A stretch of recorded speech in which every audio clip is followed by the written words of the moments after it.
Ladies and gentlemen, after 4 weeks straight of nothing, we finally have got our new JJK chapter, and it is incredible. But of course I would say it's incredible. Let's be honest, if you're not a Yuta fan, then you probably bloody hated it. And yet again, I feel like I'm sitting here giving a lot of people a massive I told you so. Yuta is not dead, he did not die in this chapter, and he did cook. I mean, it's great, because last week all I heard was, oh my god, Yuta got hit in the face, it's so over. Yeah, but this week, what happened is he got hit in the face and then overhead judo slammed Sukuna into the floor. Do I hear people saying that Sukuna's a fraud? No. So, what is it, guys? Is Yuta the fraud? Can he not throw in hand-to-hand as well as Gojo? Surely by that logic, it means Sukuna falling for a move like that means that he's worse, no? Like, how does this work? You either have to give Yuta his respect, or you have to take it from Sukuna, you know? Okay, I'm not gonna lie, guys. For the purpose of getting this video out quickly, I have actually gone unscripted, so if you hear all this waffle, I do apologize. However, being the absolute incredible genius I am, who's good at everything, I guarantee you it will be just as entertaining as normal. Anyway, as I was saying, in hand-to-hand, there was definitely a decent amount of competition between these two in this chapter. This chapter was just one massive Gojo vs Heian Sukuna fight, and it was really cool. Plus, we also got some decent information, and was able to make some amazing theories from it. And yes, I am gonna share those theories in this video. But the point is, all the allegations have been properly debunked. Yuta is definitely him. Maybe not as him as Gojo was, at least not yet, but definitely him. Look, you see, this is what I mean. I've started to ramble now. Let's just get on with the chapter review, okay? This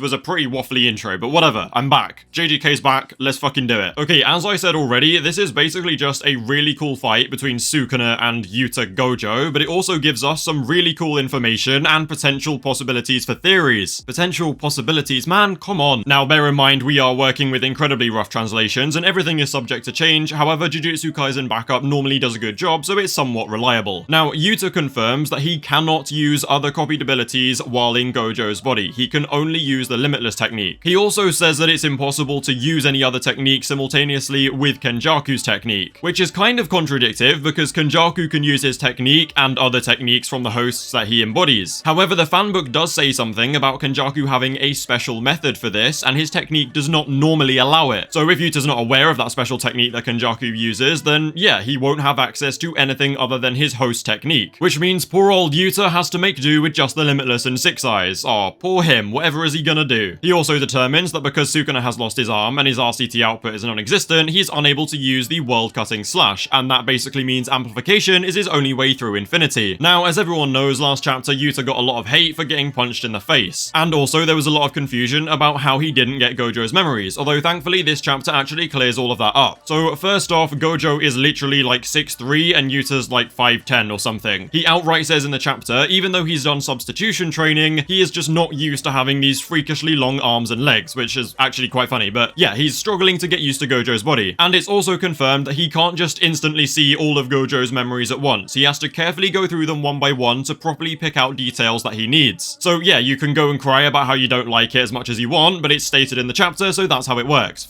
Deal with it. Actually, it is really satisfying to sit here and think about the comments I was reading last week, just knowing that a lot of you have now been proven wrong. Although, don't get me wrong, I love like 90% of you, and you're all amazing and nice and right and Yuta supporters and all of that soppy bullshit. See, what's really interesting here is that Yuta actually says it's not just Gojo's body that he's struggling with, it's the actual Limitless technique itself. Doing the soul swapping training just once was not enough for Yuta to grasp this ability perfectly. It's way oversensitive, and he actually fails to use it a little bit, which Sukuna notices. Yuta realizes how unbelievably important the Six Eyes are for this technique, but he also realizes how unbelievably strong Gojo was for using it at the level that he did. Yuta literally has the exact same powers as Satoru Gojo right now, and he is sitting there thinking, god damn, how did this man do it? It literally shows a flashback of Gojo saying, nah, I'd win, and Yuta going, how fucking strong did he need to be to genuinely think he was gonna beat Sukuna? I genuinely love the appreciation that Gojo got in this chapter. Like, you can really tell that he had so much skill and talent and just pure hard work training to get the technique to where it needed to be. Even the viewers look at that technique as, oh, it's just a cheat code, but that's really not the case. It's so unbelievably hard to use, and Yuta is proving that. Although, don't forget, Yuta is a character who is literally written to be a genius at mastering new techniques. His technique is copy. All he needs to do is see a technique in use once, and he can perfectly analyze how to replicate it. Of course, it's confirmed in this chapter that Rika does need to eat part of the sorcerer's body to obtain the technique, although just by seeing it used by the other sorcerer, Yuta can pretty much perfectly replicate it, just as he did with Uro and her sky control. This is actually the only instance where he's struggling a bit the first time using a technique, and it's not even really his first time because he did it in substitution training. Although, what's incredible about this is that Yuta complains how difficult it is to use, and then immediately tries to charge a hollow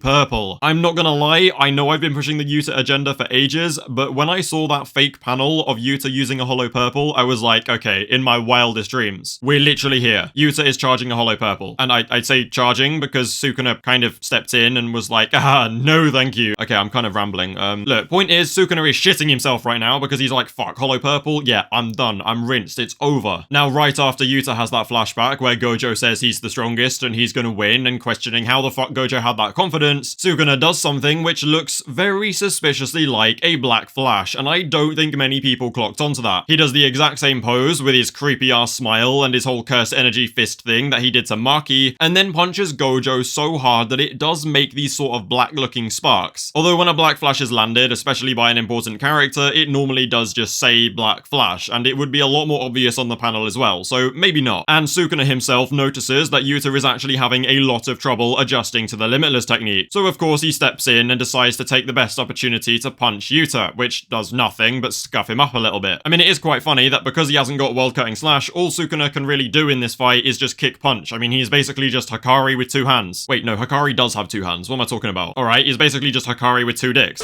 Sukuna then gives us a little analysis of what's going on, and I find this very useful, and it also allows for one of the best theories I have come up with. So he confirms that he heard from Kenjaku that Yuta's curse technique was copy, and then he confirms the condition is probably having Rika eat part of the sorcerer. He then questions why Rika isn't with him though, and I honestly have the same question and not many ideas. It seems like she is just sitting there crying over Yuta's body. I don't really see a reason for Sukuna to bring this up unless it's gonna be important, so my theory is that Rika is gonna absolutely lose her shit at some point and come join the fight herself. After all, we never really did see a fully manifested Queen of Curses versus the King of Curses, and that would be a big wasted opportunity. Now, Yuta has already confirmed that he can't currently use other copy techniques, although Sukuna still considers it a possibility. However, Sukuna is of the belief that Yuta cannot use two copied abilities at the same time, meaning as long as he's using Limitless, no other copy techniques can be used anyway, so it doesn't really matter. But let's be honest, if Yuta's gonna use any one of his techniques, he should choose the Limitless technique, so I don't know what Sukuna's getting all happy about. Although I do love the fact that he is genuinely worried about Yuta having his other techniques, because even he knows that if he did, he would be cooked. I mean, imagine just like, red, Jacob's ladder, and then Sukuna gets fried, you know? That's a terrifying thing. Now, what Sukuna says next is actually where my incredible theory comes into play, and don't worry, this will not just be Yuta Glaze, it will be Hikari and Yuji Glaze as well. But yeah, it is mainly gonna be Yuta Glaze, and a lot of you aren't gonna like it, so, you know, suck it up. As Sukuna gives us a breakdown of what he's seeing from Yuta, he determines that there is two problems right now. He's questioning what the time limit is for the copied curse technique, and then he seems to be separately worrying whether Yuta will be able to sustain himself in Gojo's body once Kenjaku's curse technique ends. Now, in Sukuna's mind, Yuta using other copy curse techniques is a very real possibility. He could just switch it out for the Limitless. Obviously, we know that he can't do that, but Sukuna wants to cover all bases, and he doesn't want to leave anything out. So he is obviously going to account for the fact that he could swap to Jacob's Ladder, and I believe that's what he's worried about in terms of the copy curse technique. He knows that after the copy curse technique ends, he won't be able to switch from anything other than Limitless. If Sukuna thought Yuta was going to die after the copy curse technique ends, then he would never have brought up Kenjaku's technique. Now, I think it's very likely Sukuna knows a lot more about Kenjaku's technique in detail than Yuta did. So when Sukuna suggests Kenjaku's technique has its own timer or process, then it kind of suggests the real thing Yuta needs to be worrying about is how long Kenjaku's curse technique is gonna last. It may be intermittent, as Mei suggested, and just need activation every once in a while, meaning Yuta does have a set time limit, or it's a very real possibility that Kenjaku's technique is actually a process. You start the process, and then over time, you integrate more with the body, and eventually it ends. Now, my theory is that Kenjaku cannot take over a body massively stronger than him. If he tries to, and the copy technique finishes, then he might not be able to sustain the body. As we've seen with Geto, the host can actually fight back against the user of the Kenjaku's copy technique. I mean, if Sukuna thought Kenjaku's technique would just end and then Yuta would die, he would not phrase it as, will he be able to sustain himself? By saying that, he seems to be suggesting that there is a possibility Yuta could just stick around after the technique ends, and I think this means ending the process. However, everyone everybody knows that Satoru Gojo is massively stronger than pretty much everybody else on the good side right now, including Yuta. And yet somehow I have managed to dig up an incredible reason why Yuta will be able to sustain himself in Gojo's body after Kenjaku's curse technique ends. And yes, that is because I believe Yuta has reached a level of strength and skill with Jujutsu similar to that of Satoru Gojo himself. I know that sounds crazy, but please hear me out. In Yuta vs Uro, they talk about Yuta's potential ties to the Fujiwara clan, and we literally never hear about it again until a random conversation between Yuta and Gojo in the literal last chapter. Like, they stop the middle of this fight to show us a flashback for Yuta and Gojo talking about that exact topic. Now, Gojo confirms Yuta is a Sugawara and questions whether he even could be a Fujiwara, but then actually suggests that both he and Uro are right and Yuta could be a combination of both. Gojo then says, "You may have been born even more blessed than I am. It would be a shame to put that to waste." Now, I don't know about you, but I think that is an incredibly impactful and random line to have in there for no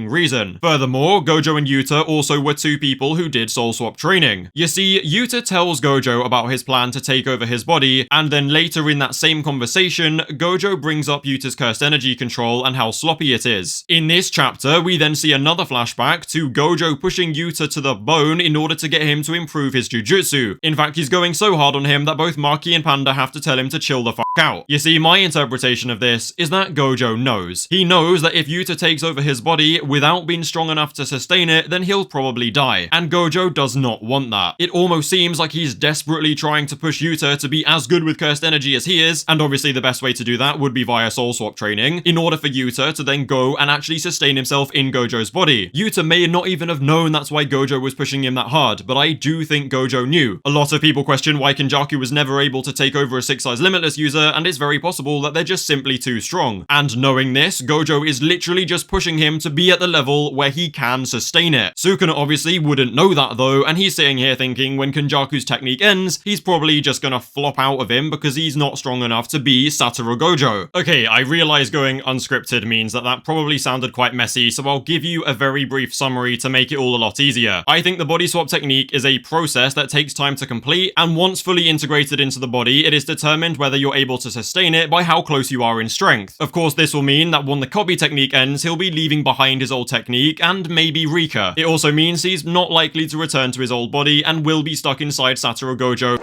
However, I already know that a lot of people will interpret this as Yuta is going to die after Kenjaku's curse technique ends. And as much as I think that is a very real possibility, I much prefer the idea that Yuta will actually be able to match Gojo in strength and sustain himself in that body. And that will be all thanks to Gojo being so many steps ahead this whole time. You need to realize Gojo has always had his own agenda. He cares about pushing his students beyond him. It's literally the first thing he says when he's introduced into the story. He calls out Hikari and Yuta and Yuji as being sorcerers capable of surpassing him in the future. Everyone always says, oh, Gojo's statements aren't reliable, so you can't really use that as evidence for your theory. That's not how that works. Just because Gojo hasn't been right yet doesn't mean he's going to be wrong. We simply just haven't seen them do it yet, and it's about time. And a lot of people will complain about this theory because it means Yuta becomes this broken main character looking guy and it makes Yuji and Hikari look bad. No, it does the exact opposite. It means what Gojo has been saying for the entire story is more of a prophecy than a statement, and we're finally seeing that prophecy come true. If this is how Yuta finally manages to climb up onto Gojo's level, then it likely means Hikari and Yuji are gonna get big power-ups that also put them there very soon, since they are the other two characters that Gojo said would be on his level alongside Yuta. So yeah, regardless of my theory or Gojo's plan, both Sukuna and Yuta think that Yuta is fighting on a time limit, and if Sukuna is assuming that Yuta's come into this fight knowing he's going to die soon, then it means he's gonna want to use his strongest move of Hollow Purple. And let's be completely real, Sukuna is shit scared of Hollow Purple. I mean, please do not forget this panel. This is very real fear. Sukuna is terrified of that shit. So he's doing absolutely everything in his power to make sure Yuta cannot fully charge a Hollow Purple. And after landing some attacks and sending Yuta flying into Shrine, it looks like he's doing a very good job. But then both Sukuna and the readers are taken by surprise as Yuta reveals his final trump card. He does the most Yuta thing imaginable and calls on the power of his friends. I mean, sure, Yuta may not be able to hit him with any other copied abilities, but that doesn't mean it's all he's got. Yuta then whips out his crusty-ass 2003 looking iPod kind of thing and chucks it at Sukuna. And what happens next is unbelievable. The voice that comes out of it says, "Don't move." And it was not Yuta using cursed speech, it was the goat, Inumaki. Never forget that Inumaki and Yuta are quite literally literally best mates. They are such good friends and I love their dynamic. It's the first copy technique that Yuta ever took, and now he's basically just saying this isn't copy anymore, this is an original. Now the very next panel is Inamaki spitting out blood and looking absolutely gruesome. However, his technique did land and Sukuna is actually frozen still, something he was not expecting. And if there's one thing we know about cursed speech, is if you don't know it's coming, it is incredibly dangerous. So using the advantage Inamaki's cursed speech gave him, Yuta starts to charge a hollow purple, and by the look of the panel, it's pretty much complete, and Sukuna cannot move for shit. Before it launches though, the chapter